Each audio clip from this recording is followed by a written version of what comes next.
Hallelujah. Amen. Ambuya lemegezeke faja usiku wokoma umene ndi usiku nditu wapaderadera ndipo ndikukhulupirira kuti sitichoka chimodzimodzi monga tamvera kale. Hallelujah. Amen. So usiku uno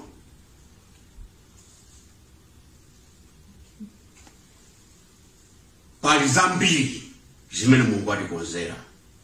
Hallelujah. Amen. Tauze na neba kuti musagone. Usiku uno kuli zambiri.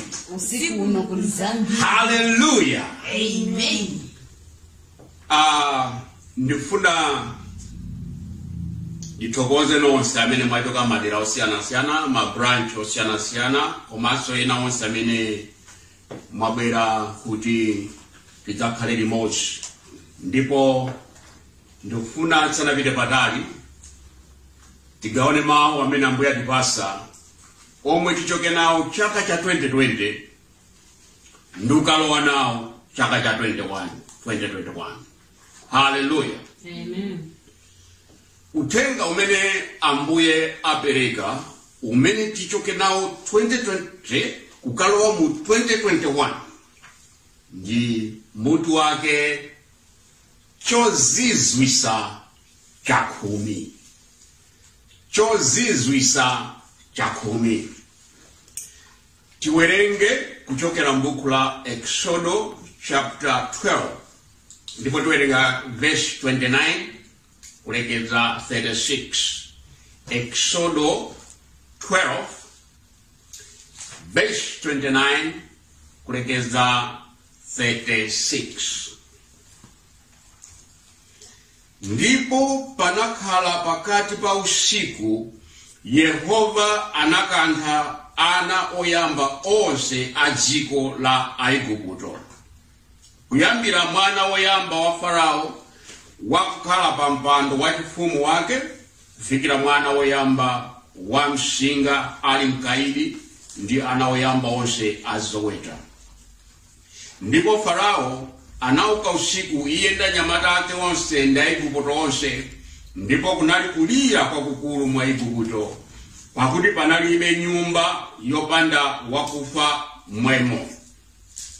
Ndipo anayitana Mose ndi Aaroni usiku nati, ukani, tulukani pakati pa anthu anga. Lero usiku uno chija chimasausa, chija chimampana, chiyankhula mawu kuti tulukani, mukani. Hallelujah. Ukani, tulukani pakati pa anthu anga inu ndi ana Israeli, ndipo mukani katumikireni Yehova monga mwanena. Mukanazidoni zoweta zanu zazing'ono ndi zazikulu monga mwanena. Chokani ndi kundidalitsa inenso. Ndipo Aigupto anawumiriza anthuwo nafulumira kuwatulutsa mdziko, pakuti anati tirakufa tonse. Ndipo anthu anatenga mtanda wawo usanatupe ndi zombiramo zawo zomangidwa, nzovala zawo za mapewa awo. Ndipo ana Israeli anachita monga mwa mawu a Mose napempha Aigupto zokomesera za siliva ndi za golide ndi zovala. Ndipo Yehova anapasa anthu chisomo pamaso pa Aigupto, ndipo sanawakaniza, ndipo anawafunkhira Aigupto. Tipemphere. Atate mu dzina la Yesu Khristu tikuyamikani pa mawu amene tawerenga. Mawu anu munawuzira ndipo ndi amoyo. Atate tikupemphera kuti pamene mawu awa tikugawana ndipo wina aliyense amene akuwamva, iniyo Mulungu mukamba kugwira ntchito mkati mwa mtima wake ndi kusintha moyo wake, kufikira pamene tikumaliza uthenga tikakhala nacho chiyembekezo kuti tikalowanso chaka chatsopano ndi moyo wina, ndi moyo wopambana, mu dzina la Yesu Khristu. Amen. Amen. Chozizwisa chakhumi. Ana Israeli anakhala mdziko la Igupto kwa nthawi yayitali mukapolo. ndipo Mulungu anakonza njira kudzera mwa mtumiki wake Mose namuwuza kuti kawatuluse ana Israeli kwa Igupto kuti adzandipembedze ine.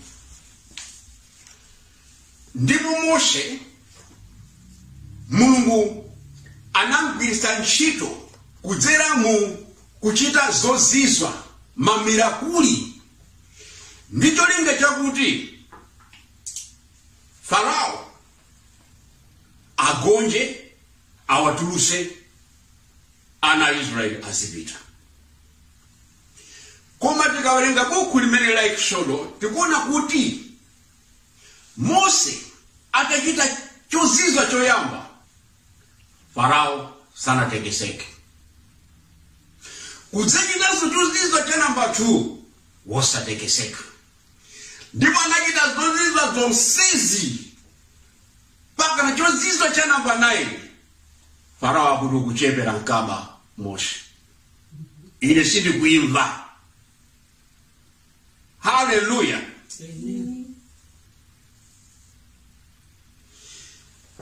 Mamirakuli amene Mose amachita amamuwuza ndi Mulungu.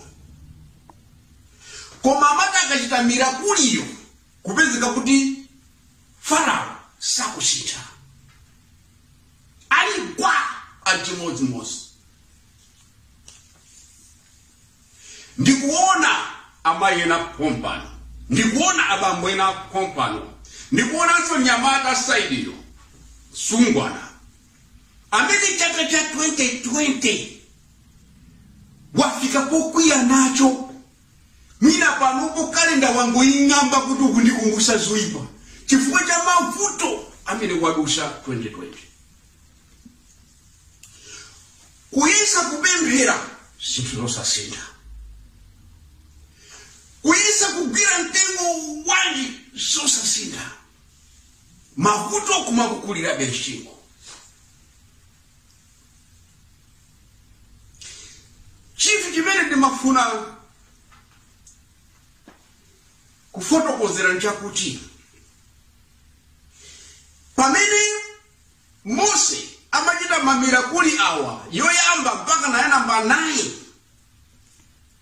Farao osabwerezeka, Mulungu samadabwitsidwa. Mulungu sikinali cha chilendo. Ndikutha kumona Mose akusanzika anaiza chifukwa anaita yana topa atunduka polo anafika potopa. Ndipo maso awo anali kwa asogolera. Ndikutha kumona Mose akusanzika kwa ana Israeli. Do Mulungu ndayankhula naye akuti ndikachita chozizwa ichi. Ndipo Farao atiusana. Ndipo ndikutha kuona ana Israeli akukonzeka kumanga chakatundu tawo musalu kutani kukonzeka kuyika zimene zapa ulendo kuti asogolera kuti lero tulendo ulipo. Koma akamabwera Mose ndikutha kuona ana Israeli akufusa asogo tinyamuke kusa kuti ndo Farao wauma mtima. Hallelujah. Amen. Ndifuna ndikuuzeni abalanga ukondeka zimene mwadusamo 2020 zimene mwadusamo moyo wanu Mulungu sakudabwitsidwa. Mulungu amaona amadziwa china chilichonse chimene niyo mukudusa. Pali mavuto ena kufika saizo kuti kumaganiza kuti no kapena Mulungu wanditaya. Kumbukirani Yesaya 49 verse 14 mpaka na 16 Mulungu akuti mzimayi sayiwala mwana wake woyamwa. Koma ngakhale mzimayi atayiwala ineyo Mulungu amene ndinakuitana ninuyo singakuyiwale. Ndimakuganizirani ndimakuonani nthawi zonse.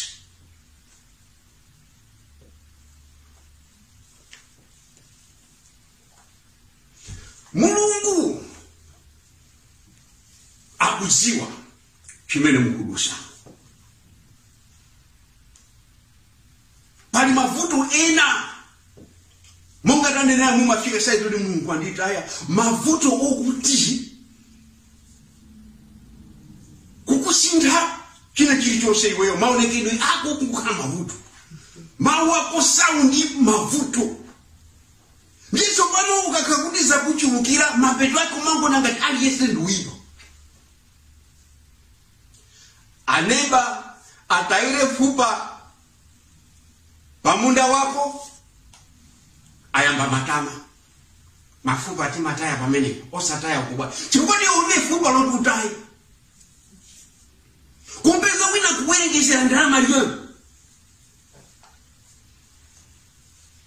iwewa akuberani chibane abi ndani haleluya antu asaseke mungeze dota kuseka iwe nanga si ulindi katundu wambili tuchedwa kuwunduka mati kuwunduka kapena kuvundumuka tuchedwa kuvundumuka chifukwa wasinza sambili amba kukamba zao iwe basi chwe kwena na kumbali sisi kukukuza tauze nazano kuti chaka chino antu angesawa matama haleluya amene usakhala matama kumeti mulinazo fana nomati matama kumeti ulibe iwo linawo ndipo takuyankhula mwa matama iye chikwankhula mwa matama koma linazo haleluya yakona nthawi kuti ndikochise kunjishwa matama kumatisali ya matama kuti koma ndimene zilili mdaliso wa nani washuluka ulusefukira haleluya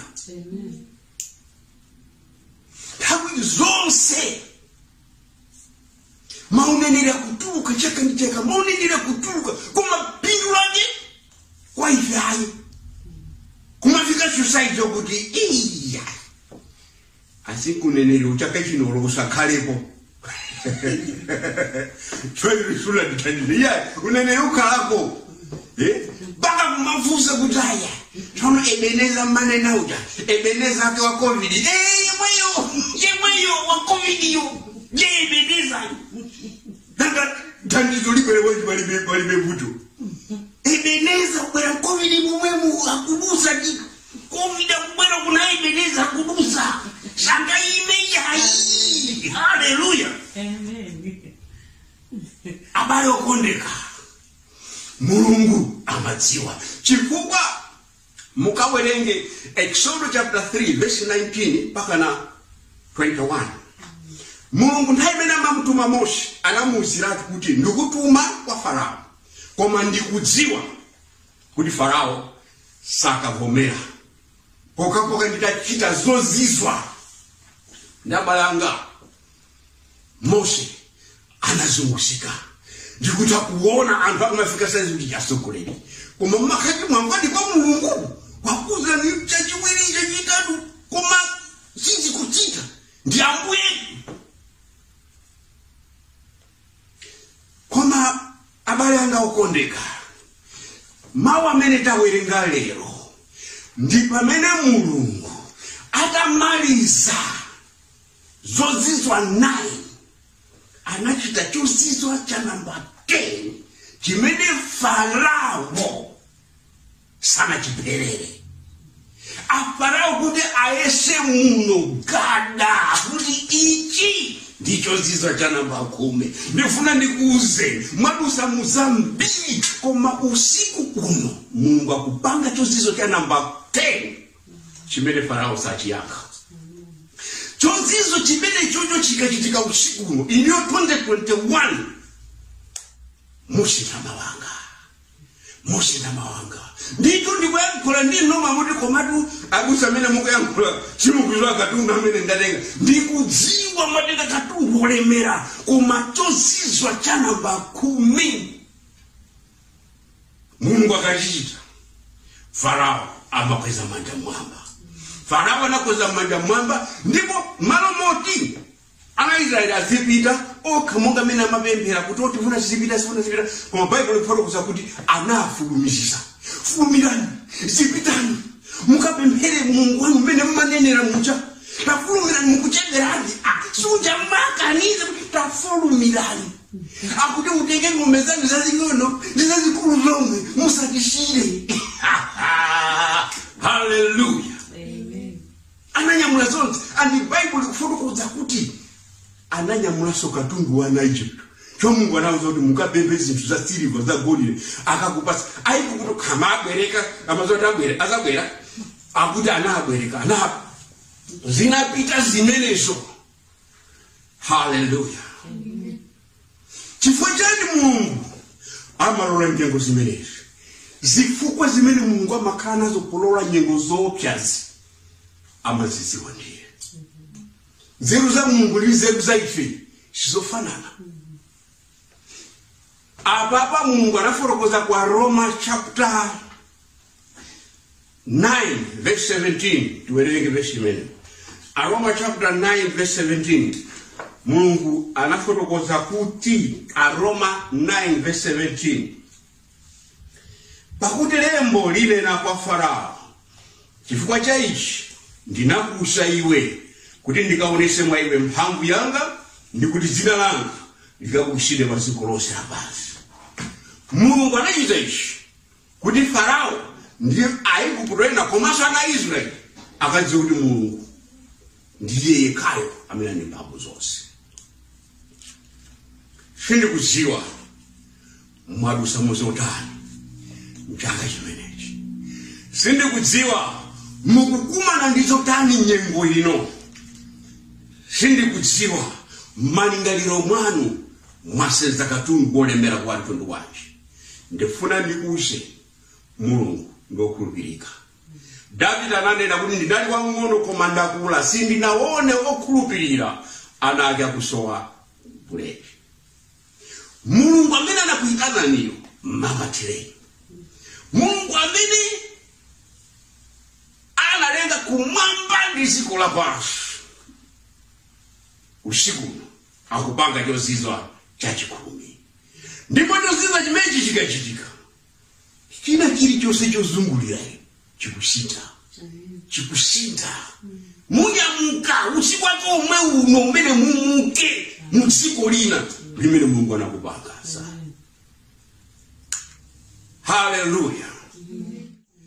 Ambuye akudaliseni pamene tikupitirira kukondwerera usiku umenewu womaliza chaka cha 2020 komanso kuyamba chaka chatsopano cha 2021. Amen.